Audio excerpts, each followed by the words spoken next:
దేవునికి స్తోత్రం. Praise the Lord. ప్రభువైన యేసుక్రీస్తు పరిశుద్ధ నామములో ఈ లైవ్ కార్యక్రమాన్ని వీక్షిస్తున్నటువంటి మీకందరికీ వందనాలు తెలియజేస్తూ ఉన్నానండి. ఈ పూట బైబిల్ గ్రంథంలో నుండి ఒక వాక్య భాగాన్ని మీతో జ్ఞాపకం చేస్తాను. అదేమిటంటే 40వ కీర్తన 3-4 వాక్యాలు గమనించినట్లయితే 40వ యెషయా గ్రంథము 40వ అధ్యాయము 3-4 వాక్యాలు. యెషయా 40-3-4 వాక్యాలు గమనించి చూసినట్లయితే అక్కడ ఒక వాక్యం, చక్కటి మాటల గురించి ఆయన రాస్తున్నాడు. ఏమని అంటే, ఆలకించుడి, అడవిలో ఒకడు ప్రకటించుచున్నాడు. ఎట్లనగా, అరణ్యములో యెహోవాకు రాజమార్గము సిద్ధపరచుడి, ఎడారిలో దేవుని రాజమార్గమును సరళము చేయుడి. ఒకడు ప్రకటిస్తూ ఉన్నాడు, అరణ్యములో యెహోవాకు రాజమార్గాన్ని సిద్ధపరచండి, ఎడారిలో మన దేవునికి ఒక రాజమార్గమును సరళము చేయండి అని 3వ వాక్యంలో మనం చదువుకున్నాం. గమనించండి, దేవుడు ఏం చేయుచున్నాడు? ఆయన బయలుదేరి రావాలి అంటే, ఆయన రాజులకు రాజుగా, సర్వశక్తిమంతుడైన దేవునిగా, రాజులకు రాజుగా ఆయన బయలుదేరి వచ్చేదానికి వాక్యం అంటుంది, ఆయనకు రాజ్య మార్గాన్ని సిద్ధపరచండి. ఎక్కడ? అరణ్యములో, ఎడారిలో. గమనించండి, అరణ్యములో ఎడారిలో దారే సరిగా ఉండదు. ఇక రాజమార్గం, హైవే ఉండాలి అంటే అది వీలుగాని పరిస్థితి. అరణ్యములో, ఎడారిలో రాజమార్గాన్ని ఏర్పరచండి. ఆయన బయలుదేరి వస్తూ ఉన్నాడు. రాజమార్గాన్ని బయలుదేరితే ఆయన బయలుదేరి ఆ రాజమార్గం గుండా ఆయన ప్రయాణం చేస్తాడు అని అరణ్యంలో ఒకడు ప్రకటిస్తూ ఉన్నాడని వాక్యం అంటుంది. దేవునికి స్తోత్రం కలుగును గాక. ప్రియమైన దేవుని ప్రియులారా, ఈ రాజమార్గము ఎవరు అంటే నీవే. దేవుడు ప్రయాణం చేసి వచ్చేదానికి సరళము చేయబడిన రాజమార్గముగా నీ జీవితము, నీ ఆత్మీయ అనుభవము ఉండాలి అని వాక్యం అంటుంది. కానీ ఆయన బయలుదేరి వచ్చేటువంటి ఆ త్రోవ, రాజమార్గముగా లేకుండా ఏమైపోయింది అంటే అరణ్యం అయిపోయింది, ఎడారి అయిపోయింది. అరణ్యములో, ఎడారిలో దారే సరిగ్గా ఉండదు, దారే కంటికి కనపడదు. మనం ఎటు వెళ్ళినా, ఎటు చూసినా ఈ ముళ్ళ తుప్పలు, దారి కనపడని, దారి ఉండలేని పరిస్థితి లాగా ఉంటే అసలు దారేది ఊరా, అడవిలాగా ఉంది అని అంటాం. దారి లేదు, అది అరణ్యము, ఎడారి. అటువంటి అనుభవాలలో అనేకుల జీవితాలు ఉండిపోయాయి. దేవునికి రాజమార్గముగా ఉండవలసిన చాలా మంది బ్రతుకులు, దేవునికి ఆయన బయలుదేరి ప్రయాణం చేసేదానికి అనుకూలంగా ఉండవలసినటువంటి రాజమార్గముగా ఉండవలసిన అనేకుల రాజరిక అనుభవాల్లో ఉండవలసిన జీవితాలు ఏమయ్యాయంటే దారి లేకుండా మోయబడిపోయాయి. ముండ్ల తుప్పలు, అరణ్యం, ఎడారి, ఎటు వెళ్ళే అనుభవం లేదు, దారి లేదు. ఒక గురిలేని ప్రయాణం లాంటి అనుభవము అరణ్యము, ఎడారి, త్రోవలేని అనుభవాలు. మరి త్రోవలేని ఈ పరిస్థితుల్లో అరణ్యములో, ఎడారిలో త్రోవ కలగజేయాలి అంటే, రాజమార్గం, హైవే వేయాలి అంటే అది ఏ విధంగా వీళ్ళకు కుదురుతుంది? ఏ విధంగా దారి వేయబడుతుంది? ఎప్పుడు అనుభవాలు కలుగుతాయి అని గమనించి చూస్తే అదే యెషయా గ్రంథము 40వ అధ్యాయం 4వ వాక్యాన్ని గమనించి చూసినట్లయితే, ప్రతి పర్వతము, ప్రతి కొండ అణచివేయబడాలి, ప్రతి లోయ పూడ్చబడాలి. ప్రతి కొండ అణచివేయబడాలి, ప్రతి లోయ పూడ్చబడాలి. వంకరగా ఉన్నవి తిన్నగా ఉండాలి, కరుకైనవి నునుపగా మారాలి. ఎప్పుడైతే ఈ అనుభవాలు ఒక వ్యక్తి జీవితంలో కలుగుతాయో, ఒక వ్యక్తి బ్రతుకులో ఇలాంటి అనుభవాలు ఎప్పుడైతే క్రియారూపకంగా దాలుస్తాయో, అప్పుడు ఆ వ్యక్తి యొక్క జీవితము, ఆ వ్యక్తి యొక్క బ్రతుకు అనేది ఏ విధంగా ఉంటుంది అంటే, దేవుడు ప్రయాణం చేసేదానికి ఆయన ప్రయాణానికి అనుకువగా వీలుగా ఉండేటట్లుగా ఆ వ్యక్తి యొక్క జీవితము రాజమార్గముగా మారుతుంది. దేవునికి స్తోత్రం. కనుక ప్రతి కొండ పర్వతము అవి ఉన్నతమైన ఎత్తుగా ఉండేటువంటి అనుభవాలు కదా. అవన్నీ ఏమవ్వాలంటే చదును చేయబడాలి. పర్వతము కొండ అంటే గర్వించే అనుభవాలు, అతిశయించే అనుభవాలు. అలాంటి వారు లేరు. నాకంటే జ్ఞానులు లేరు, నాకంటే ఐశ్వర్యవంతులు లేరు, నాకంటే తెలివిగలవారు లేరు, నాకంటే పెద్ద పెద్ద స్థితి ఉన్నతమైన అనుభవాలు ఉద్యోగాలు సంపాదన కలిగిన వారు లేరు, నాకంటే అందంగా ఉన్నవారు లేరు, నాకంటే ప్రార్థన చేసేవాళ్ళు లేరు. ఆత్మీయంగా ఉండేటువంటి వారిలో కలిగించేటు గర్వపు అనుభవాలు. నాకంటే పాటలు పాడేవాళ్ళు లేరు, నాకంటే ప్రసంగికులు లేరు. రకరకాలుగా అనుభవాలు అనేటివి గర్వించే అనుభవాలు. ఈ గర్వించేటువంటి అతిశయించేటువంటి అనుభవాలన్నీ కూడా అణచివేయబడాలి. దేవుడికి స్తోత్రం. లోయలు పూడ్చబడాలి. లోయలు అంటే దిగజారిపోయిన అనుభవాలు. రకరకాల బలహీనతల్లో పడిపోయి, అపవిత్రతలో పడిపోయి, లోకాశల్లో పడిపోయి, వ్యర్థమైన వాటన్నిటిలో మునిగిపోయి, దిగజారిపోయి భక్తిని మర్చిపోతారు. అంతవరకు బాగానే దేవుని వెంబడించినటువంటి వారి జీవితాలన్నీ కూడా ఏమైపోయాయి అని చూస్తే, అప్పటి వరకు బాగానే ఉన్నటువంటి ఈ అనుభవాలన్నీ కూడా దిగజారిపోయాయి. వ్యర్థమైన వాటిని ఆశించి, వ్యర్థమైన వాటిని అనుసరించి దేవునికి దూరం అయిపోయి అనేక బ్రతుకులు ఏమైపోయాయి అంటే దిగజారిపోయాయి. వంకరవి తిన్నగా మారాలి. ఎటు వెళ్ళినా ఒక తిన్నని మార్గాల్లో వెళ్ళేదానికి కొందరు ఇష్టపడరు. వాళ్ళు కోరుకున్న మార్గాల్లోనే వెళ్ళాలి. అది వంకర మార్గం అని చెప్పినా, నీకు వంకరగా ఉన్నా నాకు బాగానే ఉంది, నాకు ఇదే కావాలి, వంకరగా ఉన్నదే ఇష్టం. ఈ వంకర మనసుని తిన్ననిదిగా చేయాలంటే చాలా కష్టమండి. కొన్ని స్వభావాలు, కొన్ని గుణాలు ఎంత దారికి తీసుకొద్దామన్నా ఆ స్వభావం ఏమిటంటే ఆ వంకర స్వభావాన్ని కలిగి ఉండి అవి ఏ విధంగా అలవర్చబడ్డట్టుగా ఆ స్వభావానికి మొగ్గు చూపుతారు. కానీ సరే బోధిస్తున్నారు కదా, వింటున్నాము కదా, విందాం, దానికి లోబడి నడుచుకుందాం, నా బ్రతుకుల ఆశీర్వాదం కలుగుతుంది, నా జీవితము నా దేవునికి ఒక రాజ్య మార్గంగా మారుతుంది, అది నాకు ఆశీర్వాదం అనేటువంటి ఆ అనుభవంతో మంచి మనసు కలిగి ఆలోచించే వాళ్ళు తక్కువ. వంకరవి తిన్ననగా మారి తీరాలి, కరుకైనవి నున్నగా మారాలి. కరుకు స్వభావాలు ఏం చెప్పినా ఆ కరుకు స్వభావం మృదుత్వం ఉండదు, సుకుమార స్వభావాలు ఉండవు. కఠినమైనటువంటి రీతిగా కరుకుగా అనుకున్నది సాధించేటట్లుగా, నేను చెప్పిందే కరెక్ట్ అన్నట్టుగా రకరకాలుగా స్వభావాలు. గనుక నా ప్రేమైన దేవుని ప్రియులారా, అరణ్యములో రాజమార్గము దేవుని కొరకు ఏర్పరచబడాలి అంటే ఆ రాజమార్గము నీవే. దేవుడు ప్రయాణించేదానికి ఒక మార్గముగా నీ జీవితం మారాలి. ఎందుకు మారాలి? యేసు ప్రభువు అన్నారు, నేనే మార్గం. ఆయన చెప్పిన మాట నేనే మార్గం. గనుక ఆయన మార్గమైనటువంటి ఆయనలోకి మన జీవితం మళ్ళిన తర్వాత ఆయన కోరుకునే అనుభవం ఏమిటంటే మన బ్రతుకులు కూడా ఒక మార్గములాగా మనం మారాలని. అందుకే అరణ్యములో, ఎడారిలో, త్రోవలైనటువంటి పరిస్థితుల్లో కూడా దేవునికి రాజమార్గముగా నీ ఉండాలి. రాజమార్గముగా ఉండవలసిన అనేకుల జీవితాలు అరణ్యాలైపోయాయి. రాజమార్గముగా ఉండవలసిన అనేకుల ఆత్మీయ స్థితి ఎడారిగా మారిపోయింది. మార్గం లేదు, గురి లేదు, ఎటు వెళ్ళాలో తెలియదు, ఏ దరి చేరాలో అర్థం కాని పరిస్థితి, భయంకరమైన అనుభవాలు. కనుక ఇవన్నీ తొలగి నీ జీవితంలో ఒక రాజమార్గముగా నీ జీవితం మారాలి అంటే వాక్యం అంటుంది, నీలో గర్వించే స్వభావాలన్నీ అణచివేయబడాలి, దిగజారిపోయిన అనుభవాలన్నీ పూడ్చబడాలి, సరిచేయబడాలి.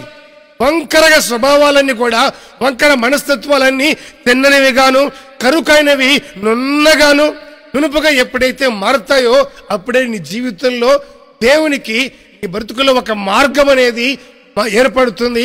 ఆ మార్గము గుండా ఆయన ప్రయాణం చేస్తాడు. దేవునికి స్తోత్రం. కనుక దేవుని యొక్క వాక్యాన్ని గమనించి చూసినట్లయితే అదే యెషయా గ్రంథంలో 33వ అధ్యాయము 8వ వాక్యంలో ఈ మాట రాస్తుందండి. ఏమని అంటే, రాజమార్గములు పాడాయను, రాజమార్గములో పాడైపోయాను, త్రోవను నడుచువారు లేకపోయిరి. రాజమార్గాలన్నీ కూడా పాడైపోయాయి, పనికి రాకుండా పోయాయి.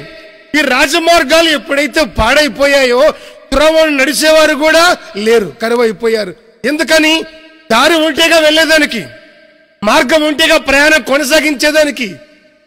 ఎంత ప్రయాణం చేసినా ఇక ముందుకు దారి లేదు అంటే పరిస్థితి ఏమిటి?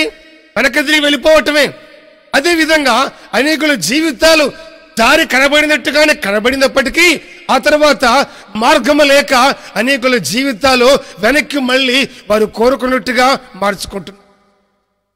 వారు కోరుకున్నట్టుగా, వారు ఆశించినట్టుగా జీవించే జీవితాన్ని కలిగి ఉన్నారు అనేకుల బ్రతుకుల్లో.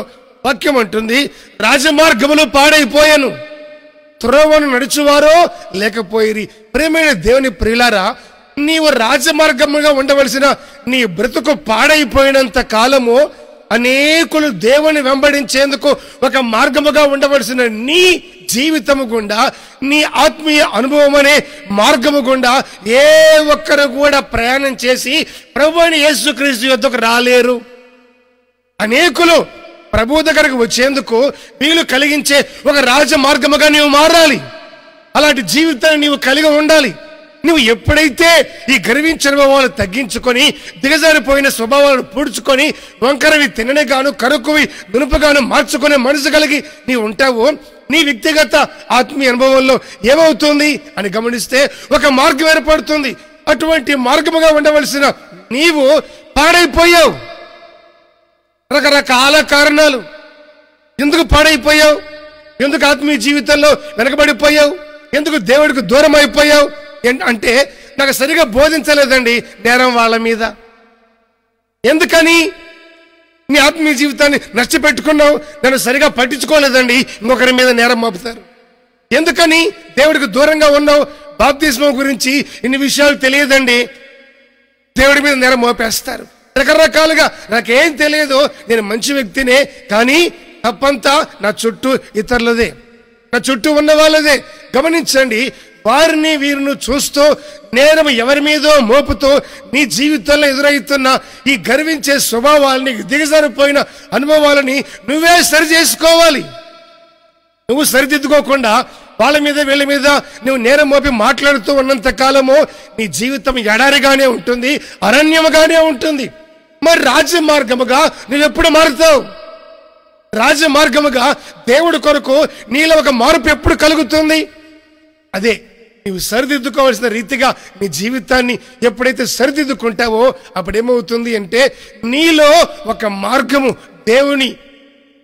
దేవునికి అనుకూలంగా నీలో ఒక మార్గం ఏర్పడుతుంది.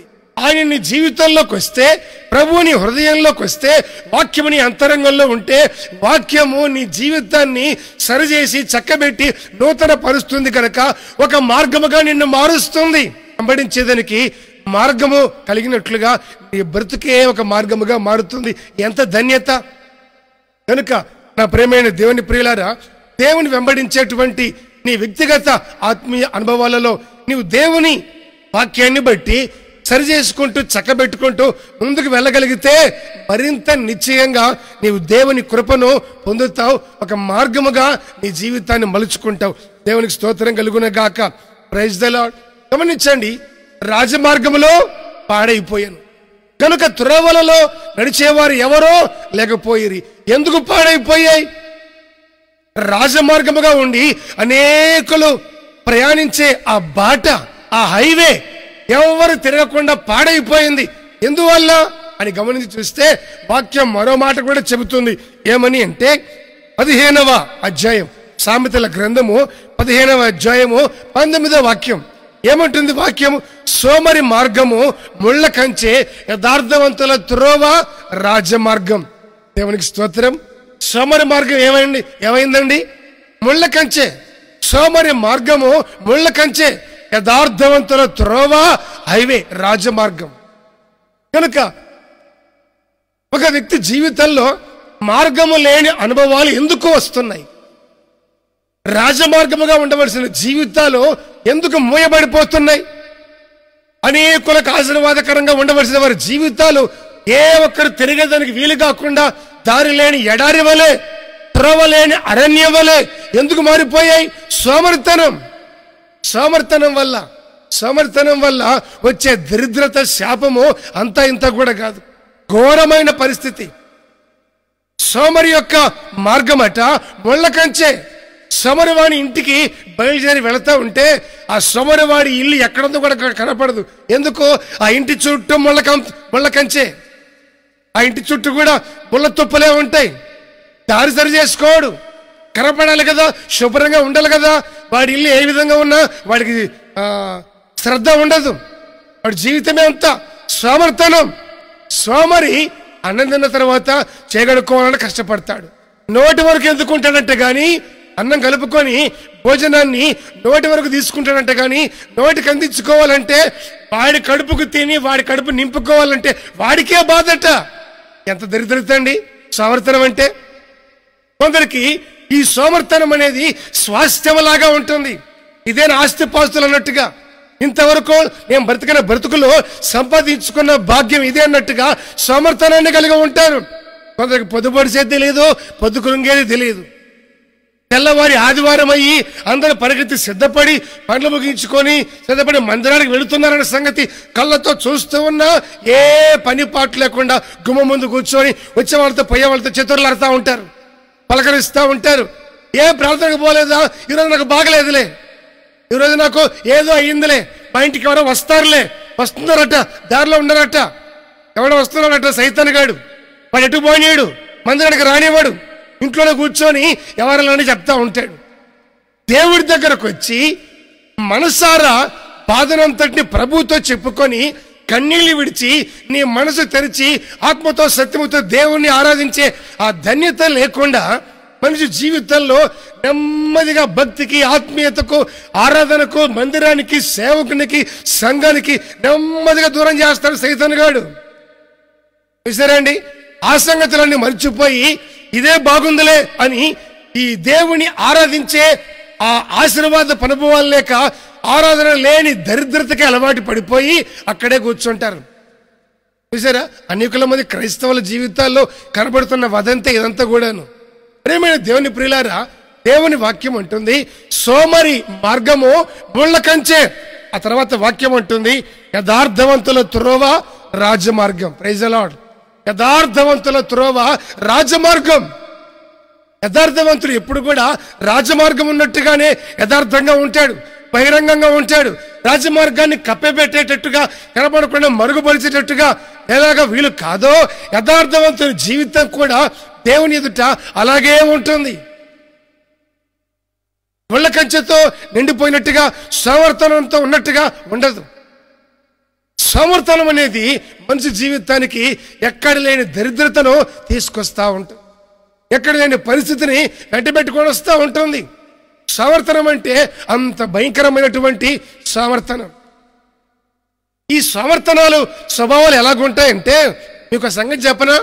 ఇద్దరు సోమరి బ్రదర్స్, చదన బ్రదర్స్, ఇంకేదో బ్రదర్స్ కాదు, సోమరి సహోదరులు ఇద్దరు పడుకొని మాట్లాడుతూ ఉన్నారట. మాట్లాడుకుంటూ ఉంటే ఒకడు ద్రాక్ష పళ్ళు పెట్టుకొని నోట్లో వేసుకొని తింటా ఉన్నాడు. ఈ ద్రాక్ష పండు తింటూ ఉంటే ఒక పండు పక్కన పడిపోయింది. అంటాడంటే పక్కన పడితో, రేయ్ ఆ ద్రాక్ష పండు తీసి నాకు తినిపించు, ద్రాక్ష పండు తీసి నాకు తినిపించరా అని చెప్తున్నాడట. అంటే వాడు తీసి తినిపిస్తే గాని వీడు తింటాడు. కింద పడ్డ ద్రాక్ష పండు తీసుకొని తినేదానికి కూడా ఓపిక ఉంది, అన్ని బాగానే ఉన్నాయి. సోమర్థనం ఎక్కువ. అదే ముందు విన్నాం కదండి, చవతలో రాస్తాడు, చెయ్యి నోటి వరకు తీసుకునేదంట, కానీ ఆ కలుపుకున్నటువంటి తిండిని నోటికి అందించుకునేదానికి కూడా కష్టపడతారట. బా అని విసుక్కుంటాడట. సోమర్థనం. వీడు తింటున్నటువంటి ఈ పండు కింద పడేసరికి వాడు తినిపించమంటే వాడు తినిపించలా, వాడు అంతకమించిన సోమరుడు అన్నాడు. అరే ఎన్నిసార్లు చెప్తున్నా ఆ ద్రాక్ష పండు తినిపించమంటే తినిపించట్లేదు ఏమిటిరా అంటే వీడంటాడట, నేను మొన్న పాయసం తిన్నప్పుడు పాయసం అంతా తిన్న తర్వాత కుక్క వచ్చిన మూతి నాకుతా ఉంటే తోలరా అంటే నువ్వు తోలేవట్రా, ఇప్పుడు పండు తినిపించేదానికి అని చెప్పాడట. చూసారా అండి? అటువంటి ఒకరిని మించిన గొప్పదనాలు ఒకరిలో ఉంటాయి. సోమరి సంగతులు, సోమరి సహోదరుల విషయాల్లో చెప్పుకోదగిన అనుభవాలు. సోమరి వాని మార్గము ముళ్ళ కంచె ఉంటుంది దేవుని వాక్యం. యథార్థవంతుల త్రోవ రాజమార్గం. కొందరి భక్తిలో, ఆత్మీయతలో అడుగడుగున అనువనున ఈ ముండ్ల తుప్పలు, గచ్చపొదలు, బలురక్కసి చెట్లు మార్గాన్ని మళ్లించేవి, వెళ్లకుండా ముందుకు వెళ్లకుండా అంతటితో అడ్డుకునే ఈ ముండ్ల తుప్పలే ఉంటాయి. గాని మార్గము సరళం చేయబడి అది తిన్నగా ముందుకు వెళ్ళేటట్టుగా రాజమార్గానికి సంబంధించినట్లుగా అనేకుల జీవితాలలో ఈ అనుభవాలు మరుగైపోయాయి. ఎటు చూసినా ముండ్ల తుప్పలకి అలవాటు పడిపోయారు. అవి విస్తారంగా పెరిగిపోయాయి. పైగా సామర్థ్యము ఎలాగపోతాయి, అవి ఎలా తొలగిపోతాయి? కనుకనే ఆశీర్వాదకరంగా రాజమార్గముగా ఉండవలసిన బ్రతుకులు ఏమైపోయాయి అని చూస్తే అరణ్యంలాగా అయిపోయాయి, త్రోవలేని ఎడారిలాగా అయిపోయాయి. మార్గమే లేదు. నీ జీవితంలో యేసయ్య రావాల్సినటువంటి ఒక బాటవి, రాజమార్గానివి. ఆ అనుభవాన్ని పోగొట్టుకొని త్రోవలేని ఒక జీవితానికి అలవాటు పడిపోయిన ఒక అంధకారమైనటువంటి జీవితము జీవించేటువంటి పరిస్థితి ఎదురైంది చాలా మందికి.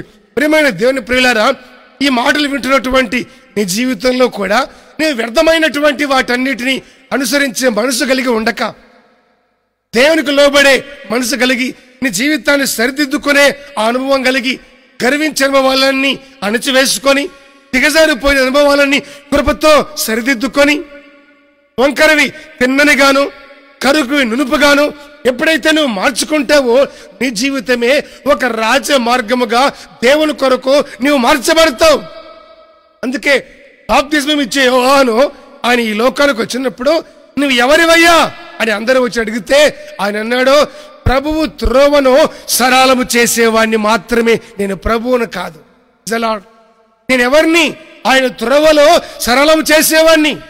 ఆయన త్రోవ సరళము చేయుటకై ఆయన కంటే ముందుగా నేను పంపబడిన వాడినే, అంతేగాని నేను ప్రభువును కాను. యోహాను చక్కటి మాట చెప్పు. నీ జీవితంలో అనేకులు ప్రభువునొద్దకు వచ్చేదానికి ఒక రాజ్య మార్గముగా మారవలసిన వ్యక్తివి. నేను చూస్తున్న అందరికీ నీవు ఒక చక్కటి బాట వేయబడినట్లుగా కనబడవలసినటువంటి వ్యక్తివి.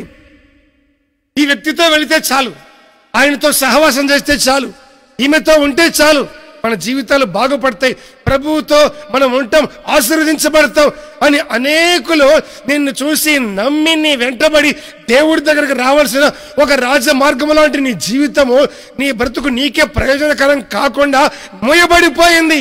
కారణం ప్రార్థన జీవితం మీద ఆశ లేని సోమరితనం. ఈ సోమరికి వాక్యాలు చదివే అలవాటు ఉండదు. ఈ సోమరికి ప్రార్థించే జీవితం ఉండదు, మోకాళ్ళ అనుభవం ఉండదు, దేవుణ్ణి స్తుతించే అనుభవాలు ఉండవు, సమయానికి ప్రార్థన మందిరానికి పరిగెత్తొచ్చి ఆ పరిస్థితులు ఉండవు. ఒకవేళ వచ్చిన మనసు తెరిచి అప్పుడప్పుడైనా కాస్త 2 కన్నీటి బొట్లు విడిచి చేతులెత్తి మనసారా ఒక తీర్మానం చేసుకొని ప్రభుతో సహవాసం కలిగి బ్రతుకుదాం అనే దైవికమైనటువంటి స్వభావాలు ఈ వ్యక్తుల హృదయాలలో క్రియ చేయవు. కనుకనే వారి జీవితము ముళ్ళ తుప్పలుగానో అరణ్యము గాని ఎడారి గాని మారిపోయిందని దేవుని వాక్యము చాలా తేటగా చెబుతుంది. కనుకనే త్రోవను నడుచువారో లేకపోయి తిరుగులాడే వారు ఎవ్వరూ లేరు. కనుక ప్రియమైన దేవుని ప్రియులారా, అదే సామెతల గ్రంథము 22వ అధ్యాయము 5వ వాక్యాన్ని గమనించి చూసినట్లయితే వాక్యం అంటుంది, ముండ్లును పురులను మూర్ఖుల మార్గములో ఉన్నవి తన్ను కాచుకొనివాడు వాటికి దూరంగా ఉంటాడు. దేవుడికి స్తోత్రం. ముండ్లు పురులు ఎక్కడున్నాయి? సోమరి వాడి దగ్గర ఉన్నాయి. ముండ్లును పురులను మూర్ఖుల మార్గంలో ఉన్నాయి. మూర్ఖత్వం ఎక్కువ, చెబితే వినరు. అది వాస్తవం కాదు అంటే నాకు నచ్చింది అదే అంటారు, ఇది చేయకూడదు అంటే ఇదే చేస్తానంటారు, వద్దన్నందుకంటే చేస్తారు. మూర్ఖత్వం ఎక్కువ. మూర్ఖత నగపరచువాడు మాయా విగ్రహమును గృహదేవతను పూజించువాడితో సమానం. వాడి దేవత ఎవరో మాయ. ఇప్పుడు ఉంటుంది, కాసేపటికి మాయమైపోతుంది. ఉన్నట్టుగానే ఉంటుంది, లేకుండా పోతుంది. లేదులే అనుకుంటామో ఎప్పుడో వచ్చే ఉంటుంది. సమస్య కానీ, ఏ తలనొప్పే కానీ, ఏ విధమైనటువంటి రోగమే కానీ, ఇరుకు ఇబ్బందే కానీ, ఇతరులతో బాధలే కానీ, రకరకాల పరిస్థితులు. వాక్యము తేటగా చెప్తున్న మాట, ఉండ్లునో పురులునో మూర్ఖుల మార్గంలో ఉంటాయి. ఇటు చూసిన మూర్ఖుల మార్గంలో ఈ అనుభవాలే ఉంటాయి. తన్ను కాపాడుకునేవాడు వాటికి దూరంగా ఉంటాడు. ప్రేమైన దేవుని బిడ్డలారా, నీవు ముండ్లు ఊరులు ఉన్న మార్గంలో నువ్వు నడుస్తూ ఉన్నావా? లేదా జ్ఞానము కలిగి మూర్ఖత్వాన్ని విడిచిపెట్టి ఇవి లేని రాజమార్గముగా నీ జీవితాన్ని మార్చుకుంటున్నావా? నువ్వు ఎలా ఉన్నావు? నీ పరిస్థితి ఏ విధంగా ఉంది? నీ వ్యక్తిగత ఆత్మీయ అనుభవాలు ముండ్ల తుప్పలతో, ఉరులతో, ఉచ్చులతో అడుగడుగున అనువనువున సాతాను వేసేటువంటి బంధకాల్లో చిక్కుబడిపోయి వాడు వేసిన ప్రతి ఉచ్చులో పడిపోతూ, వాడు చూపించే ప్రతి భ్రమలో, ప్రతి మాయలో నువ్వు దిగజారి పడిపోతూ నీ భక్తిని పోగొట్టుకొని దిగజారిపోయిన ఆ లోయ వంటి అనుభవాలకు వచ్చావా? లేదంటే గర్వించి గర్వించి ముళ్ళ తప్పలు మొలిచినటువంటి ఆ బ్రతుకులో బ్రతుకుతూ ఉన్నావా? వంకరగా ఒక సరైన అనుభవాలు లేక కరుకు స్వభావాలతో నువ్వు ఉండిపోయావా? ఎలాగున్నావు? నీ పరిస్థితి, నీ భక్తి, నీ ఆత్మీయత ఏ విధంగా ఉందో ఒక్కసారి నిన్ను నువ్వు పరీక్షించుకోవటం చాలా అవసరం. ముండ్లు ఉరులు మూర్ఖుల మార్గంలో ఉంటాయి. ఎవరైతే తను తాను కాపాడుకోవాలి అనుకుంటాడో అట్టివాడు వేటికి ముండ్లకు, ఉరులకు, మూర్ఖులకు, అరణ్యపు అనుభవాలకు, ఎడారి వంటి స్వభావాలకు దూరంగా ఉండి తను తాను కాచుకుంటాడు. తను తాను కాపాడుకోవడం అనేది కృప. తను తాను కాపాడుకునే అనుభవాలు లేకుండా దిగజారిపోయి వాటిలో పడి బ్రతుకును అరణ్యప్పాలు, ఎడారి వంటి దానిగా చేసుకోవటము అజ్ఞానము, మూర్ఖత్వం అని వాక్యము తేటగా సెలవిస్తోంది. కనుక నీ జీవితంలో ఈ మాటలు శ్రద్ధగా వింటున్న నీ వ్యక్తిగత అనుభవంలో ఎలాంటి ముండ్లే ఉన్నా, ఉరులే ఉన్నా వాటిలో పడి బయటికి వచ్చేదానికి మార్గం లేక నీ జీవితం అంతా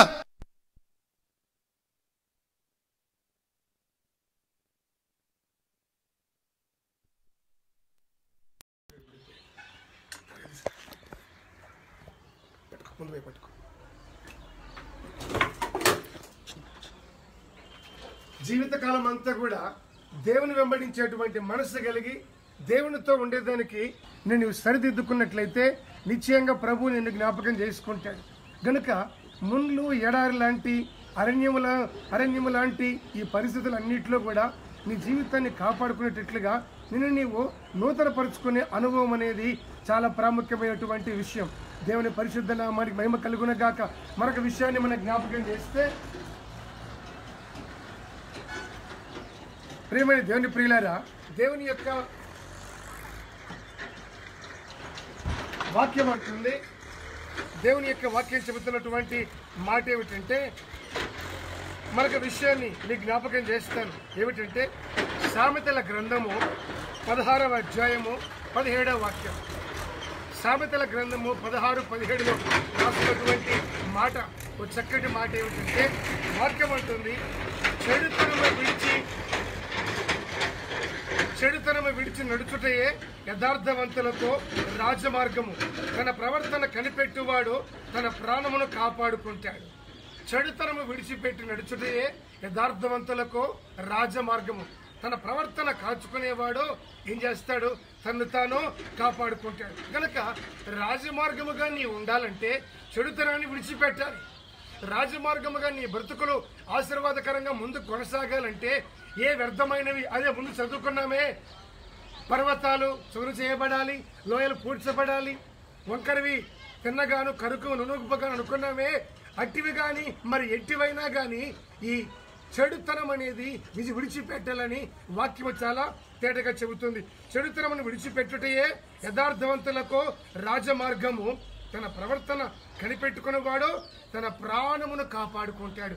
తన ప్రవర్తన కాచుకోలేని వాడు ఏమవుతాడు? ఆ దారి లేని ఎడారిలో, త్రోవలేని అరణ్యంలో చిక్కుబడి ప్రాణాన్ని పోగొట్టుకుంటాడు. అంటే తన జీవితంలో ఎదురవుతున్నటువంటి ప్రతి అనుభవాన్ని సరిదిద్దుకునే ఆ మనసు కలిగి ఎప్పుడైతే ఉంటాడో వాడు కాపాడబడతాడు.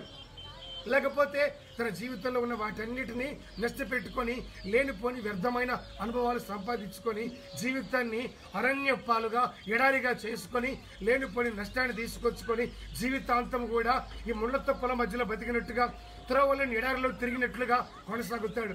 గనక నీ వ్యక్తిగత అనుభవంలో ఇలాంటి పరిస్థితులు ఏమున్నా ఈ మాటలు విన్నటువంటి ఇకనైనా నీవు సరిదిద్దుకొని చక్కబెట్టుకొని నూతనపరుచుకునే అనుభవాన్ని కలిగి ఉన్నట్టయితే నిశ్చయంగా ప్రభు నిన్ను జ్ఞాపకం చేసుకుంటాడు.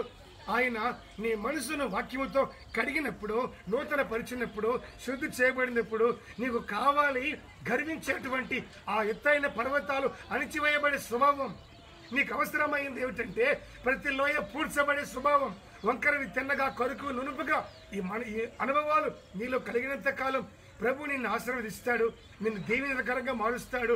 నీ జీవితాన్ని దేవునికి రాజమార్గముగా మార్చి అనేకులు ఆ బాటలో దేవుని యొద్దకు వచ్చేదానికి, దేవుని వెంబడించేదానికి మార్గముగా నా దేవుడు నిన్నే నూతన పరుస్తాడు. నిన్ను బట్టి, నీ ద్వారా, నీ గుండా అనేకులు ప్రభు దగ్గరకు వస్తారు. అందుకే యేసు ప్రభు చెప్పిన మరొక మాట ఏమిటంటే, నేను మార్గమై ఉన్నాను, నేను మార్గమై ఉన్నాను. ప్రేమని దేవుని ప్రియులారా, నీ వ్యక్తిగత జీవితంలో కూడా దేవుని వలన కలుగుతున్న ప్రతి అనుభవాన్ని నీవు పొందుకునేటట్లుగా నీవు ప్రభువుకు అప్పగించుకున్నట్లయితే ఈ మంచి సమయంలో ఒక చిన్న ప్రార్థన నీ కొరకు చేయబోతూ ఉన్నాను. దయచేసి దేవుని దీవెన నీ మీదకి వచ్చినట్లుగా, నీ జీవితంలో ఉన్నటువంటి ఈ త్రోవలేని అనుభవాలు తొలగిపోయేటట్లుగా, ఒక మార్గము నీలో కలిగేటట్లుగా, దేవుని సన్నిధిలో నేను నీ ఒక నూతన పరుచుకున్న ఒక అనుభవానికి నీవు వచ్చేటట్లుగా నీవు ప్రభువుకి ఎప్పుడైతే అప్పగించుకుంటావో నేను నూతన పరుస్తాడు. తల వంచి కళ్ళు మూసి నాతో కూడా ప్రార్థనలు ఏకీభవిస్తే నిశ్చయంగా ప్రభు నిన్ను ఇప్పుడే జ్ఞాపకం చేసుకొని ఆశీర్వదించి ఒక మార్గముగా నిన్ను మలచబోతున్నాడు. Praise the Lord. ప్రేమ కలిగిన తండ్రి, పరిశుద్ధుడా, మీకు స్తోత్రం చెల్లిస్తున్నాం. ఈ సమయంలో మీరు జ్ఞాపకం చేసుకొని కృప చూపించి ఈ లైవ్ కూడికని ఈ విధంగా దీవెనకరంగా జరిగించినందుకు స్తోత్రాలు చెల్లిస్తున్నాం. నమ్మదగిన దేవుడవు, కృప కలిగిన దేవుడవు, మీ కృపగల హస్త నీడలో ప్రతి వారిని భద్రపరిచినందుకు స్తోత్రం. ఈ మాటలు విన్న ప్రతి ఒక్కరిని ఆశీర్వదించి దీవించి ఘనమైన మీ నామాన్ని మహిమపరచుకోమని, ఎందరి జీవితాల్లో అయితే ముళ్ళు తప్పలు ఉన్నాయో తండ్రి, ఎందరి జీవితాలు అరణ్యంలాగా ఉందో, ఎందరి బ్రతుకుల్లో త్రోవలేని ఎడారివలే మారిపోయాయో అట్టి వారందరినీ ఇప్పుడే దర్శించమని దయగలిగిన మీ హస్తాలకు అప్పగించుకుంటూ నూతన పరిచయ ప్రతి బ్రతుకు ఆశీర్వాదకరంగా మార్చబడును గాక అని ప్రార్థిస్తున్నాం. ప్రతి ఆటంకాన్ని తొలగిపోవును గాక, ప్రతి కొండ పర్వతం పూడ్చివేయబడును గాక తండ్రి, ప్రతి లోయ కూడా పూడ్చివేయబడి, ప్రతి అరణ్యము అణచివేయబడి, పర్వతాలన్నీ అణచివేయబడి సమభూమిగా మార్చబడి, వంకరవి తిన్నవిగాను కరుకువి నునుపుగాను మార్చబడి, ప్రతి ఒక్కరి జీవితాలు ఆశీర్వాదకరంగా దీవెనకరంగా మార్చబడి అనేకులు మీ వద్దకు వచ్చుటకు, ఈ మాటలు విన్న ప్రతి ఒక్కరి జీవితాలు రాజ మార్గముగా మారునగాక. వీరిని బట్టి, వీరి ఆశీర్వాదాన్ని బట్టి అనేకులు త్రోవలో తిరుగులాడుదురుగాక అని దయగల కృపగల మీ హస్తాలకు అప్పగించుకుంటూ ఘనత మహిమ ప్రభావాలు పొందమని నజరేయుడైన యేసుక్రీస్తు పరిశుద్ధ నామాన ప్రార్థించి అడిగి వేడుకొనుచున్నాము తండ్రి. ఆమేన్, ఆమేన్. Praise the Lord. అందరికీ వందనాలు.